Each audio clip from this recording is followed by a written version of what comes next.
Okay, and welcome forward, U.S. Virgin Islands chess students and trainers, coaches, admins, everyone alike, guys. Welcome back to the ISV International U.S. Virgin Islands Chess virtual channel, guys. It's your host, Colin Heim, your operator, U.S. Virgin Islands Chess.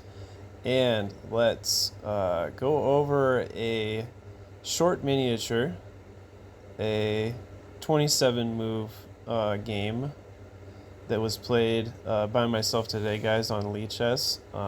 In this game, I had the black pieces. I was allotted the black pieces in a 10-minute plus 0-second increment rapid game against an opponent rated somewhere around 2,000 or so in rapid time control. In this game, I was rated somewhere around 2,000 as well. And this video is for my intermediate to advanced level players at ISV. Okay, guys, so without further, we're going to get right into a Scotch game. Okay, e4, e5, knight f3, knight c6, and d2, d4.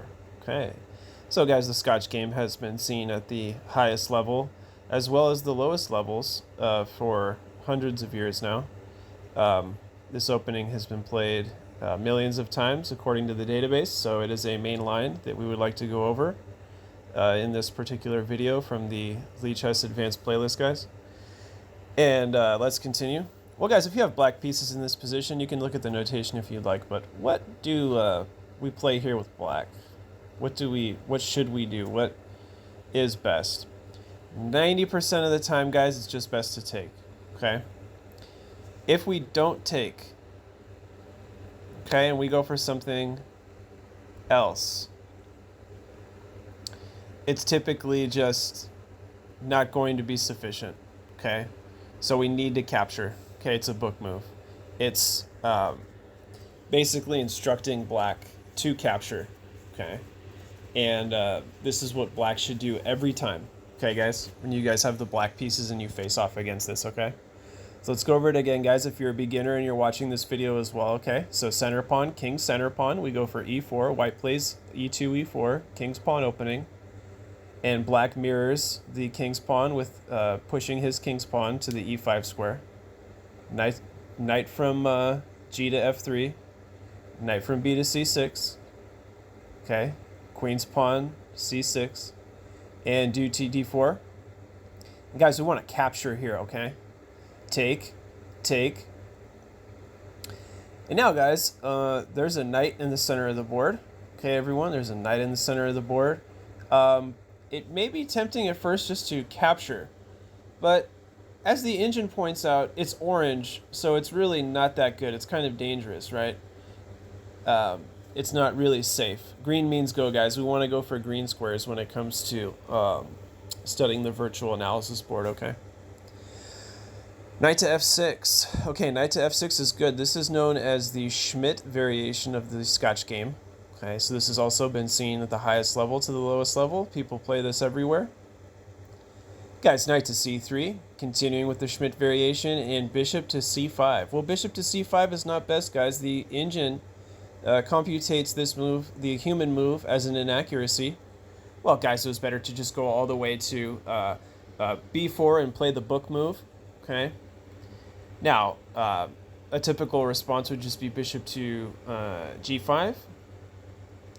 Another move would be a3. And then another move would just be bishop to b5. Okay? So those are all sound moves according to the engine. There are games in the database where Magnus Carlsen, former world champion, he will be former world champion after April in this year, calendar year, everyone. So bishop to c5 is still a move that is still recommended, even though it is not the bishop to b4 book move like we just went over a moment ago. Okay, guys, so knight captures on c6, ergo now b captures on c6, while black has double pawns on the c file. And f3 in this position. Well, guys, f3 is not the best continuation, but it is a continuation. There were no games found in the FIDE Masters database on Lee Chess with f3. Well, it's best to just play queen to f3 and the game can continue. Black might like to castle here. I think castling is excellent. And if white decides to push the pawn, which is something that probably should or should not happen, right, guys, we play rook to e8, right? So, guys, for my beginners, why are we allowed to play rook to e8 in this position? Set this up over the board. Well, guys, this is now an illegal move. There is no e captures on the f6 square where the knight got developed. Okay, in the Schmidt variation, it's not allowed. And why is it not allowed, guys? Because this e8 rook is making progress to the white king. Okay, so rook to e8 is best. In other words, guys, let's just take it back for a moment. So the chess line went like this. After white decided to take the c6 horse, horse exchange, takes, f3. Well, as we mentioned, that was the move played in the game, and we'll get back to the game in just a moment. But after queen to f3 in this more provocative line, yes, if white does decide to push, guys, push over the rook to that square, and now we see we have progress to the king on the semi-open e-file. So there is no captures allowed, okay? Good virtual analysis and good stuff, guys. Brought to you by our host, Colin Heim with ISV International. Let's continue with what happened in this particular match now. Okay, so back to f3, and let's continue with the lecture, guys. We're about 6.5 minutes in. Congratulations if you guys have made it this far today. So f3 and short castles immediately, played by myself. Guys, both players in this Lichess rapid rated game were intermediate to advanced level players, so we're going to treat this game like that. Okay. Bishop to c4 now, eyeing the f7 pawn, and we notice how the f7 pawn is pinned to the black king on the g8 square. Okay. And d5. Well, d5 is the best continuation, guys, because if chopping here in the center, which is exactly what happened in the game, e takes on c5, c takes on d5, bishop takes on d5, and guys, find the, if you look at the notation, it says so below, guys, find the best move for black in the position. If you guys have black pieces in this position, and you ever reach this, what is the best move? Guys, pick up that rook, and just like we went over in the previous line, right, the engine says green, green, green, go, go, go, rook to e8, and check to that white king, guys. Congratulations if you guys found rook to e8. Good stuff, good stuff. Rook to e8, check. Bishop to e4, now dropping the bishop back and blocking the progress on the e-file. Now creating another semi-open e-file again. And now, guys, find the best move for black. Guys, if we notice in this position again before the check, we notice that white has his radar on the a8 rook, right? So this was maybe not the cleanest Schmidt variation of the Scotch game, guys, but I mean, it's still a decent opening. I think both players played it somewhat well, despite f3 being something that was this f2, f3 pawn push. It's something that's a little questionable. Anyway, guys, the game continued. Bishop goes back to e4, and now queen captures. Well, guys, find a better move for black in the position than queen captures. I went for queen captures one time because I thought it'd be an interesting line. Guys, find the best move for black in the position. Did I give you a couple of seconds? Well, guys, bishop to b7 is best.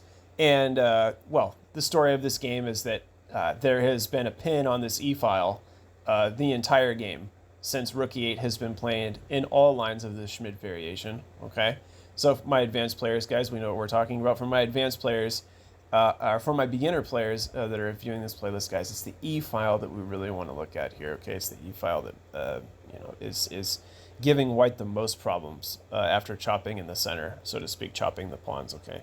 So bishop to b7 was best. And after that, one line goes like this. Right now, white can capture queen, right? And after rook captures, rook from a to d8, we capture with the correct rook. Guys, not this rook, because then now we just lose here, okay? So we want to keep the pin on the e-file, okay? Let's take it back. Take with the right rook. And in this position, well, bishop to g5. And if we play h6 here, which is not recommended, it's just best to take. And now if white takes here, we take here with a discovered check on the king from the e8 rook. King moves over, rook takes with check, check. And guys, in this position, two bishops are better than a rook, okay? So despite black being down a pawn for the two minor pieces, okay, and there's a check here, so we're gaining tempo as well, right? That white king looks really, really vulnerable on that square. We swing over to b8 here, and this should be a very simple convertible win for the player playing with the black pieces, with the team black pieces. Okay, so let's take it all back now. Okay, let's go back to where we're supposed to be. Okay, it's a lot of virtual analysis in this video, guys. I'm really enjoying this this Schmidt variation today. This is something that I think that we should be privileged to look at. So, guys, in the game, your host went with, and your operator, guys, went with rook, queen to d8 one time, check. Queen from d8 to d1, check, and king takes on d1. Let's continue with the game. Well, in this position now, we notice that there is no more pin on the white king that we had previously. So, in this position, I captured the bishop immediately. Knight captures on e4. Knight captures on e4, and bishop dropping back to b6 square. Again, maybe one of the second or third best lines, but not one of the most preferred lines by the engine. It's just a little weaker. Okay, bishop to f5 now, attacking the pony in the center of the board. My opponent here, who is a strong player, who played this opening second best, third best well. Job well done. Well, guys, rook from h2, e1, and let's find the best move for black in this position, guys, right here. What's the identity of this position, guys? What do we need to do? Well, guys, we pick up the a-rook again like we went in the previous line, and we swing over to d8 check one time. Rook from a to d8 check to the white king from the black pieces, guys, and king to c2. Now, guys, I want you to find the best move in the position. Should be somewhat obvious. Okay, we want to double up now on the e file. We want to go rook e7, and we want to double up and try to win the pawn in the center of the board. Okay, well, g4 was not the best move played in the position, guys. Can you find a better move for white in the position? Well, any bishop move is excellent. This may have been preferred, and after white backs up, guys, after the f7, f6 pawn push to attack the bishop on g5, bishop might go back to e3, and then the game can continue.